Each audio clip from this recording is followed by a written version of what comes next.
Bonjour à tous, je vais donc vous présenter le programme de la licence générale comptabilité contrôle audit, la nouvelle licence générale CCA, dont le code est 03607A. Le fait qu'il y ait A signifie qu'il y a aussi le B. Le B, c'est la même licence mais préparée en alternance, en journée, mais elle est du côté Intech et pas du côté CNAM. Le CNAM, ça sera la licence plutôt cours du soir, enseignement à distance, mais excluant, j'ai envie de dire, l'alternance. D'accord? Donc le programme sera le même. Bien sûr, les conditions d'inscription seront différentes, puisqu'il faudra passer plutôt par des contrats d'alternance, etc. Donc, référence Intech. Donc la licence générale suit un parcours au CNAM qui se situe en 3 étapes. Bac plus 1, le certificat professionnel assistant comptable.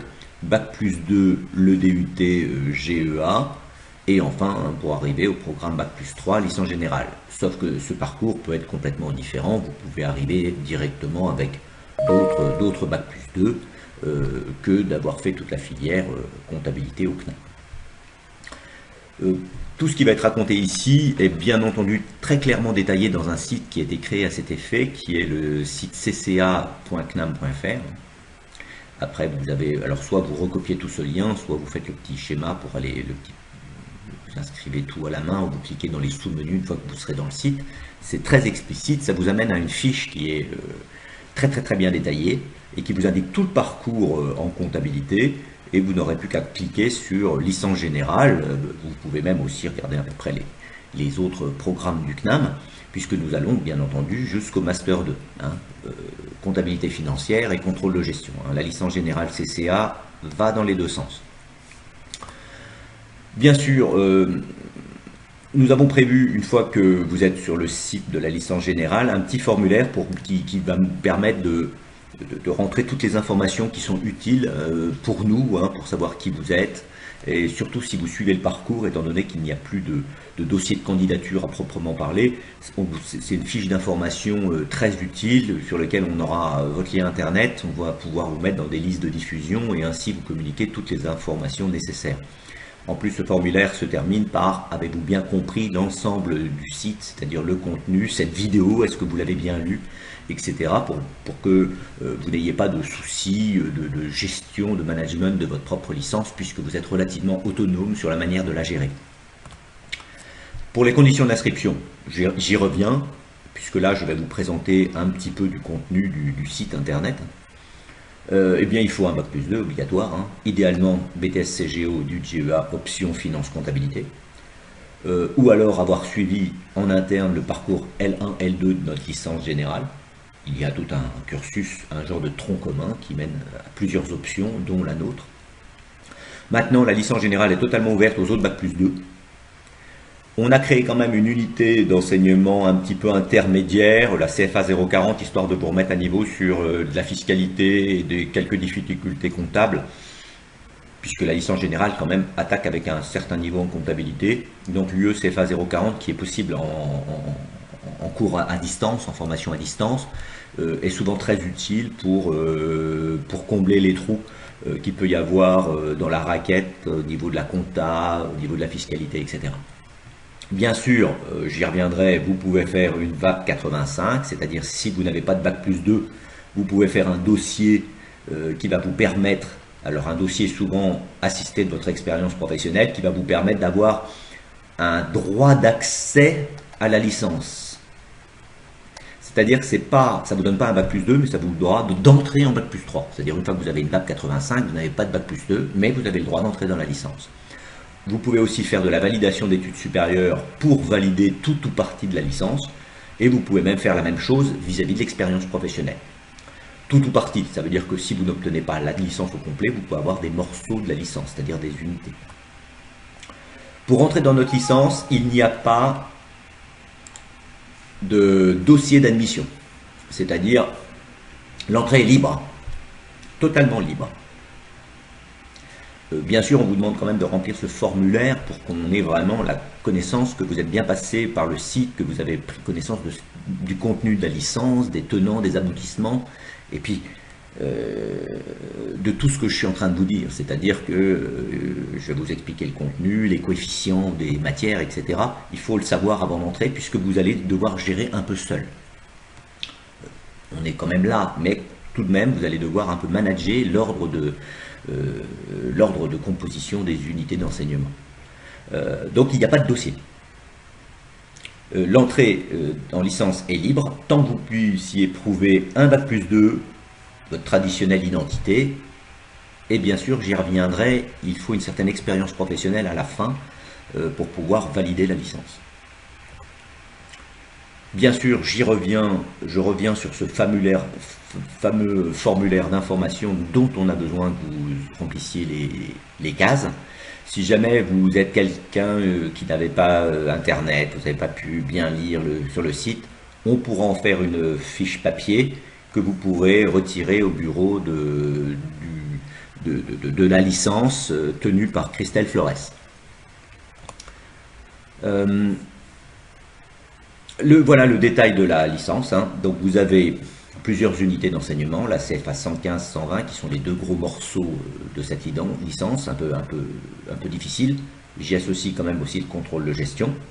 Là vous avez les ECTS, les crédits européens. Vous avez ensuite un choix à faire entre deux unités d'enseignement, plutôt management des organisations ou finance d'entreprise. Vous avez un autre choix à faire entre deux unités de droit, droit fiscal et droit du travail. Vous avez aussi un autre choix à faire entre du droit social et encore une UE de droit fiscal. Droit du travail, droit fiscal, là c'est tout ce qui est imposition du bénéfice, tout ce qui est IS. Et l'autre UE de droit fiscal, c'est tout ce qui est TVA. Enfin, vous avez une petite UE d'anglais à passer. Et un rapport écrit, sans oral, à faire, relatif à votre expérience professionnelle.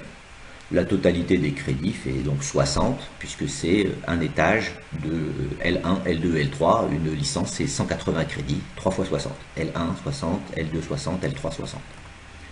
L'inscription aux unités d'enseignement est aussi complètement libre. C'est à vous, on le répète, de construire votre propre parcours pédagogique. Si vous voulez tout faire dans une année, vous le pouvez. Il ne faut pas nacher les UE, il faut être assez malin pour en faire certaines en cours du jour, d'autres en cours du soir, en formation à distance, pourquoi pas. Toute la licence est quasiment ouverte en formation à distance. Donc on peut largement tout faire en cours du soir, en formation à distance. Donc elle est possible en un an, à mon avis c'est difficile en un an, mais c'est jouable. Okay. Donc, il faut attendre aucune convocation aux unités d'enseignement. C'est-à-dire, une fois que vous vous lancez dans le parcours, c'est à vous tout de suite d'aller vous inscrire aux unités. C'est facile au CNAM, ça se fait soit par Internet, soit il faut vous déplacer auprès de la scolarité. On peut s'inscrire en 3 modalités, je vous l'ai dit, cours du soir, cours à distance, ce qu'on appelle cours en ligne, la formation ouverte à distance, la FOD, éventuellement cours du jour. Mais là, c'est de la formation continue, il faut faire un dossier, c'est souvent des formations plus cher, payé par les entreprises, etc. C'est jouable. Donc je vous donne un conseil, n'hésitez pas à panacher les modalités d'enseignement de manière à réduire la durée de votre licence. Bien entendu, je le répète, vos études antérieures peuvent aussi vous permettre de raccourcir la durée de votre licence en vous éliminant, en validant certaines des unités d'enseignement. Il faut donc là contacter le CNAM, il y a un service de validation d'études supérieures. Il y a un dossier à remplir. Dans ce dossier, la difficulté principale, c'est de bien démontrer que les UE que vous voulez en équivalence sont bien couvertes par les études que vous avez faites antérieurement. Donc il faut des programmes, des notes, bref, tout ce qui peut être utile au jury que nous sommes pour trancher si oui ou non vous pouvez valider l'UE. Et là, des fois, ça vous élimine, sur une UE annuelle, ça peut vous éliminer quand même une bonne 25-27 soirs de travail. Donc n'hésitez pas à y réfléchir. La VAE, c'est le même principe, sauf que c'est l'expérience professionnelle qui vous permet de le faire. Je reviens à la dernière partie du programme de cette UE. Il y a une expérience professionnelle plus un rapport. Le rapport, c'est un rapport écrit, j'en ai quelques exemplaires à vous proposer. C'est un descriptif professionnel des tâches effectuées. Par rapport à l'expérience professionnelle, pour valider une licence, il faut avoir une expérience professionnelle dans la spécialité au minimum d'un an. C'est-à-dire pour valider la licence, il faut que vous puissiez attester à la fin de la licence que vous avez au moins un an d'activité dans le domaine de la licence. Fiscal, contrôle de gestion, compta, analyse financière, contrôleur de gestion, etc., etc. Si jamais vous n'avez pas ce un an dans la spécialité, il faut avoir un an hors spécialité, plus un stage de 3 mois. Quand je dis stage, ça peut être un CDD, hein, c'est pas forcément un stage tel qu'on l'entend. Une expérience professionnelle de 3 mois dans la spécialité. Donc, un an dans la spécialité ou un an hors spécialité avec un stage de 3 mois dans la spécialité. Il faut au moins que vous puissiez attester que vous avez travaillé dans le domaine d'activité. Et à la fin, que ce soit l'une ou l'autre des solutions, il faut faire un petit rapport d'activité si vous avez une expérience professionnelle, de stage si vous avez fait une activité stagiaire. Okay, pas d'oral, un rapport écrit que je lis, que je tutore, que je valide. Pour obtenir une convention de stage, pour ceux qui sont dans le second cas, c'est-à-dire un an hors spécialité avec un besoin de stage, il faut me demander une autorisation pour pouvoir faire ce stage. Une fois que vous avez un stage en main et que pour obtenir la convention de stage, il faut me faire signer une demande d'accord pédagogique, que je signe toujours. Si vous êtes bien dans le parcours, c'est-à-dire si vous avez bien rempli le formulaire, etc. Bien sûr, une fois que ce petit document vous est signé, la scolarité du CNAM vous rédige votre convention. Enfin, vous êtes dans le cursus, vous faites vos UE, vous commencez à les obtenir. Donc, pour obtenir la licence, il faut avoir une moyenne de 10 sur 20 sur l'ensemble des 8 matières, hors rapport. Donc, il faut avoir une moyenne de 10 sur 20 sur tout ça. Et il faut avoir un rapport écrit à 10 sur 20. C'est-à-dire qu'il faut que je valide le rapport écrit. Nous avons mis des coefficients sur les matières les plus importantes dans cette licence. Donc, les deux premières ont un coef 3. Le contrôle de gestion a un coef 1 et 1, c'est-à-dire 2 au cumul.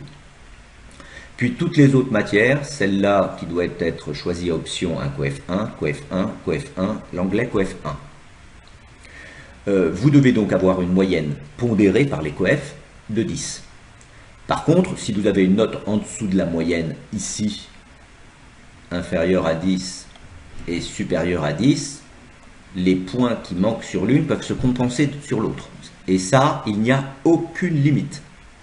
C'est-à-dire, imaginons que vous ayez un 19 sur 20 et un 1 sur 20, les points du 19 peuvent compenser le 1 sans aucune limite, ce qui est très très appréciable pour avoir la licence sur un an. C'est-à-dire que vous pouvez tenter toutes les UE dans l'année.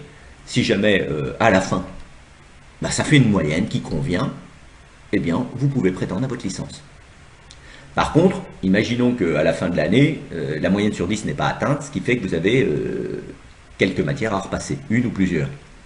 Si la moyenne n'est pas atteinte, seules les unités en dessous de la moyenne peuvent être passées. C'est-à-dire que si à cause de votre 1, vous n'avez pas la moyenne sur 10 et qu'il n'y a pas de compensation possible, alors vous devez passer celle qui a été à 1. Vous ne pouvez pas repasser une UE sur laquelle vous avez déjà validé. C'est la règle. Enfin, une fois que vous avez fait votre moyenne, tout passe, vous avez fait votre rapport, vous avez fait votre expérience professionnelle et vous avez votre Bac+2. Eh bien, le CNAM a créé un portail sur lequel vous allez faire votre demande de diplôme. C'est-à-dire que vous allez mettre toutes les pièces justificatives, les diplômes, les justificatifs d'expérience, le rapport de stage, les attestations de notes. C'est un vrai portail sur lequel vous allez télécharger tout ça. Ce portail, il est très propre, il s'appelle en plus diplôme.cnam.fr et vous allez gérer votre demande de diplôme, c'est-à-dire que vous allez devoir vous enregistrer, vous allez devoir y mettre les pièces justificatives telles qu'on vous les demande, ce qui fait que alors bien sûr, si vous rencontrez des difficultés pour quelque compte, il y a un site sur lequel vous pouvez demander, poser vos questions si vous avez besoin d'aide. Une fois que vous avez fait tout ça, eh bien, il y a, ça s'appelle D3, hein, demande de diplôme. Eh bien, au fur et à mesure que vous mettez vos pièces, eh bien, nous les recevons. Nous recevons des alertes qui disent, attention, nous avons un auditeur qui demande à obtenir son diplôme.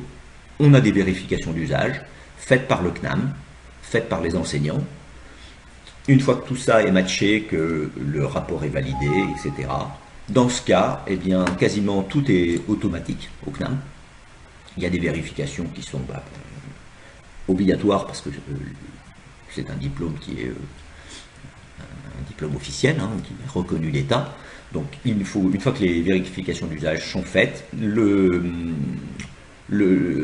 diplôme, alors ça je vous ai mis cette diapo mais je ne vais pas la commenter parce que ça serait trop long, c'est le processus exact de la demande de diplôme.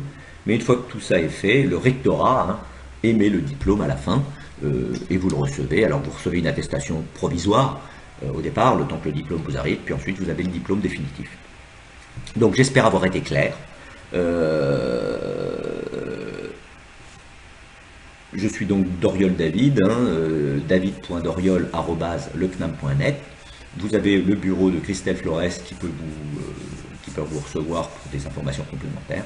Eh bien écoutez, j'espère que j'ai été suffisamment clair et vous pouvez d'ores et déjà vous inscrire, du moins remplir ce formulaire qui va être en ligne bientôt et commencer votre parcours en choisissant les UE dans l'ordre que vous voulez.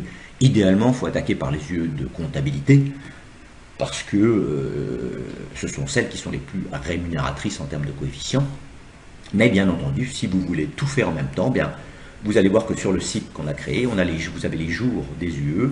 Vous pouvez donc panacher de la FOD, l'enseignement à distance, qui est rigoureusement la même. Nous animons des cours en cours du soir et en FOD. Donc ce qui fait que si jamais deux soirs se télescopent parce qu'il y a deux matières sur le même soir, eh bien, vous en choisissez une en formation à distance et pas l'autre, de manière à pouvoir y arriver. La gestion est hyper souple, pas d'admission, pas de dossier de candidature. Tentez votre chance. Merci.